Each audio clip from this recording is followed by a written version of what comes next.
Hey everybody, welcome back. Something a little different here. So when I started model car videos, I don't know, it had to be probably close to a year and a half ago.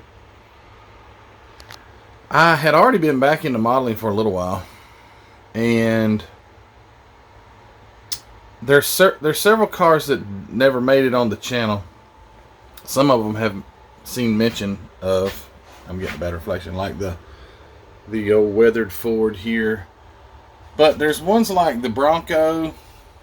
Let's see. This Mustang with the primered hood. I mean, there's others, but they're not even worth me showing. I didn't do such a great job. But the Pepper Shaker here, it's okay. And there's a few others, like this big. Lucas C. asked me, I was on his own podcast, he said, what's the model that got you back into it? Well, it's that big Honda bike right there. I might show that. I did this tractor, which turned out really, really neat. And there's an old build here when let's see, this one has got some age to it, an old 66 Volkswagen. But I think what I'm going to do is take a few videos and do a short series of showing you these builds. There's nothing spectacular about them to write home about or anything like that. Basically just out of the box stock.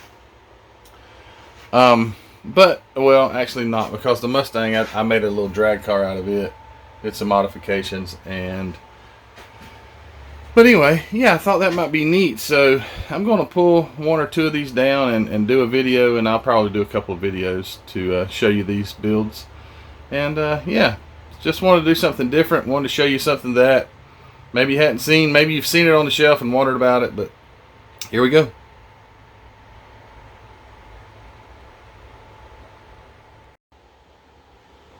Alright, so to start this little mini series off, I'll show you this 1965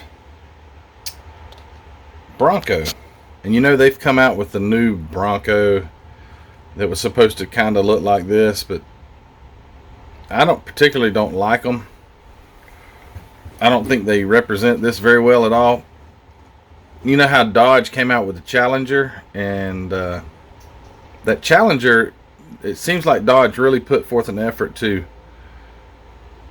make it really represent what the Challenger looked like back in the, like 1970. Anyway, this is the 65 Ford Bronco by Revell. And this is the first one that I did any chrome work on. It's just these two long pieces of chrome, and what I used was well, here it is right here. It's duct foil tape. I've been in the air conditioning industry for quite some time. I'm a maintenance man, but I do HVAC work. Anyway, this is foil tape. This is what you would tape up the bare pipe with on when you run duct. You would take this and you would seal all the places on the pipe.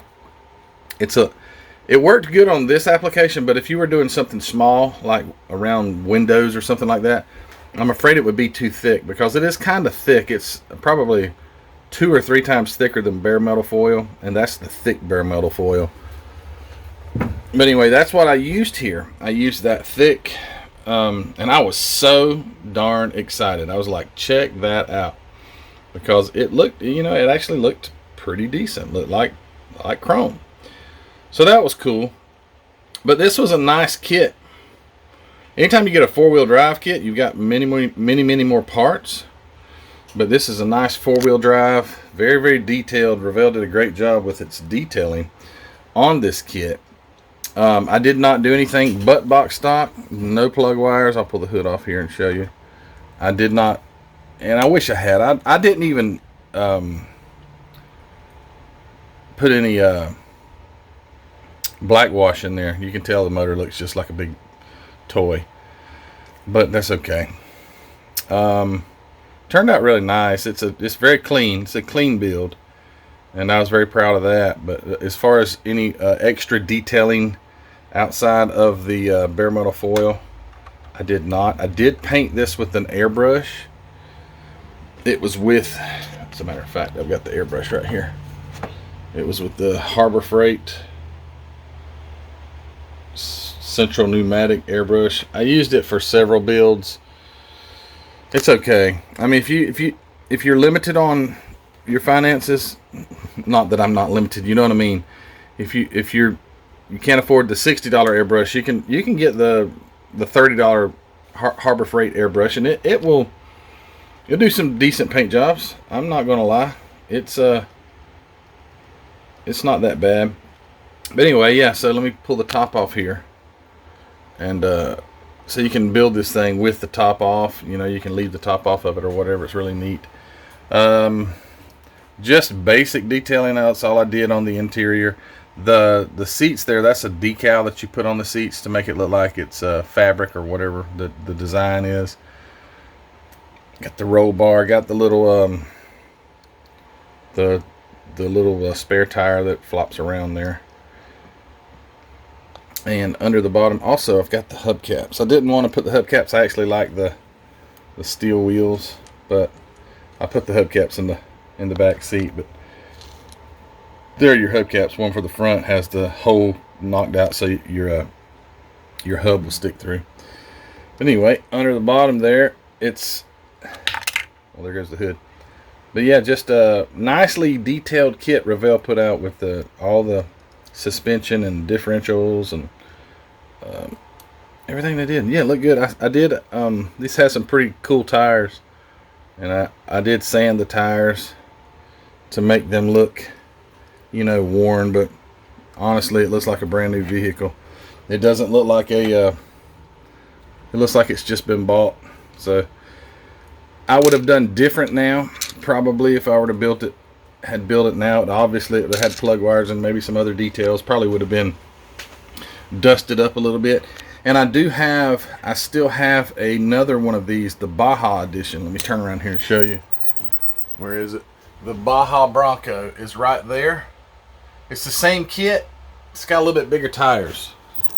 So when I build that kit, which I got from Hobby Nut Models, Mark at Hobby Nut Models is where I got that from. Yeah, I recommend you guys go over and check out Hobby Nut Models inventory. But anyway, I got that kit from there, and I'm going to, when I build that, I'm going to mud it out.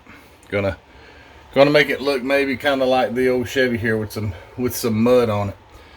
But anyway, so this Bronco, it's like I say, these kits, these older builds are nothing to write home about. I was just getting back into the hobby at that point, but it did turn out as a good looking kit. So I did take my time on it, and it turned out to be a pretty decent kit. So proud of it nevertheless. Also, I'm going to show you in this video here, I'm going to move him up here. This one now is an older one, and when I say older, let's see, 2000, probably around 2011.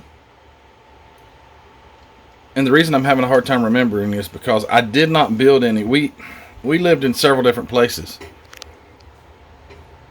We moved to North Augusta, South Carolina. We lived there about a year and a half, and then we moved up to Kingston, Tennessee. And in Kingston, we only lived there for like 6 months before we moved to Loudon, Tennessee. But in Kingston is where, in Kingston is where I bought the bike, the big bike I showed you in the beginning of this video. And I also bought this Beetle. I think I'm getting my dates confused. Anyway, this is one of my first ones as I got back into the hobby. I'm a VW guy. I'm missing a hubcap. I'm a VW guy through and through. I have two right outside the doors of my workshop here that are incomplete, but the engines, remember I showed you they're over here in the floor for them. I'm a VW guy through and through, so when I saw this kit, I was like, well, I gotta have it. And it's a Tamiya kit. The quality of this kit is outstanding. I know that Revell, I think, has put out a Volkswagen too. I think Junior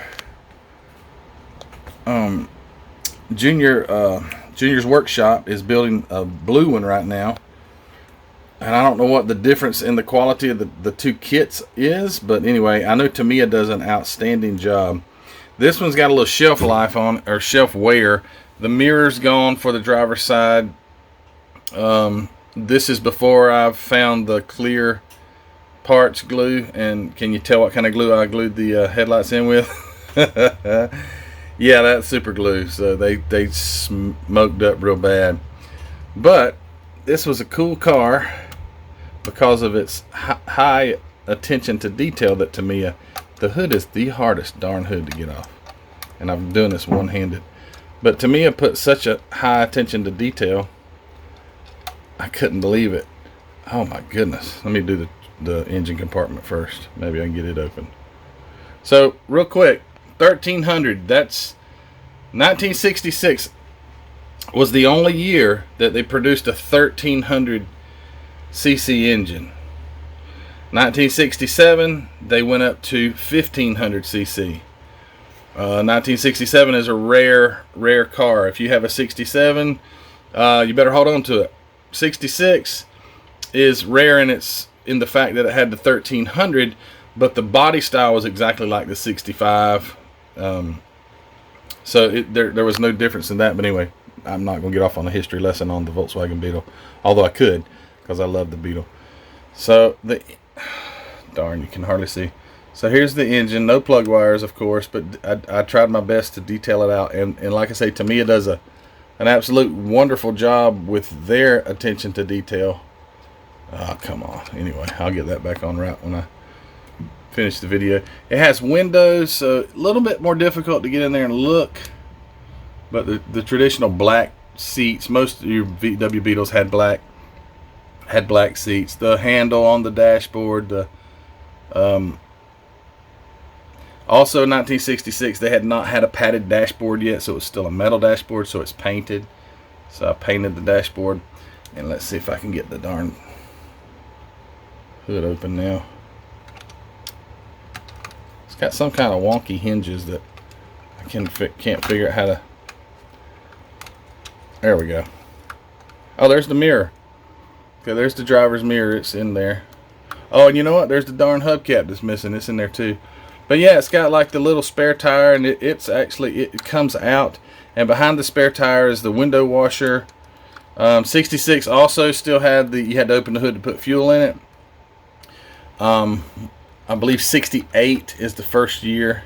Yeah, 68 is the first year that they had a fuel compartment over here on this side. But again, not a Volkswagen history lesson, but I wanted to paint it orange. There was quite a few orange VW Beetles. You've probably seen them before. Orange was a pretty popular color with the Beetle. This was also airbrushed, and look, see, that was with that Chicago pneumatic airbrush, and it turned out pretty darn decent. So I know I'm going to get flack for this, but you don't have to spend the big money to get a pretty decent paint job. You can spend $30-$40 if you have a compressor, something like what I have here. That's what I use, just a little small compressor. You can get a pretty decent paint job with inexpensive cost. I have the Iwata Neo right here. It's a siphon feed, so most people are against that. The siphon feed, they say that I was speaking with Lucas C, and he said the gravity feed they're so much more nicer. I've not tried that yet, but anyway, I'll get a gravity feed next time. Anyway, guys, here are these two builds. Like I say, old builds that I did before I started model car videos. Just wanted to take a minute and show them to you. Maybe you've seen them and thought, I'd like for him to do a video on that, and so here you go. But they turned out really nice. Got a little age on the Beetle, and its parts need to be fixed, and the Bronco could have stood a little bit more detail, but nevertheless, they're up on the shelves and they look nice. So I appreciate you guys watching this video. Again, if you haven't already, go on over to Hobby Nut Models to see if you can find one of these kits there. I suggest that you go over and check out Mark's inventory at hobbynutmodels.com. Link in the description. Also, please go over to our Facebook group and join our Facebook group. We're having a great time there. I say this every video because it's true. We're having such a great time in our Facebook group. We have such a great group of people over there that post amazing builds. And I encourage you to get over there and join the group and post your builds. Post your progress through a build. Post your anything. Post your comments. Post your questions. So it's just a community that we can get together and we can talk about model cars, because that's what we model car guys like to do, is just talk about model cars. So anyway, thanks for watching, guys. Thanks for all you do in support of this channel. Don't forget, I also now have a Teespring store. Link in the description. Go over and pick you up a t-shirt. I only have one design at this time. I'm not very creative. I do ask if there are some creative people that watch this video and you want to assist me in maybe coming up with a logo or something for my channel for a t-shirt. You know, please help me out on that, because I don't have a very creative. I'm not very creative, so it's hard for me to come up with anything like that. So if you don't mind, yeah, shoot me a comment and say, hey man, I don't mind helping you. If you don't mind, if you do mind, you know, don't bother. But anyway, I've rambled on enough, guys. Thanks a lot. Go subscribe if you haven't already. Like this video, and we'll see you on the next one. Take care.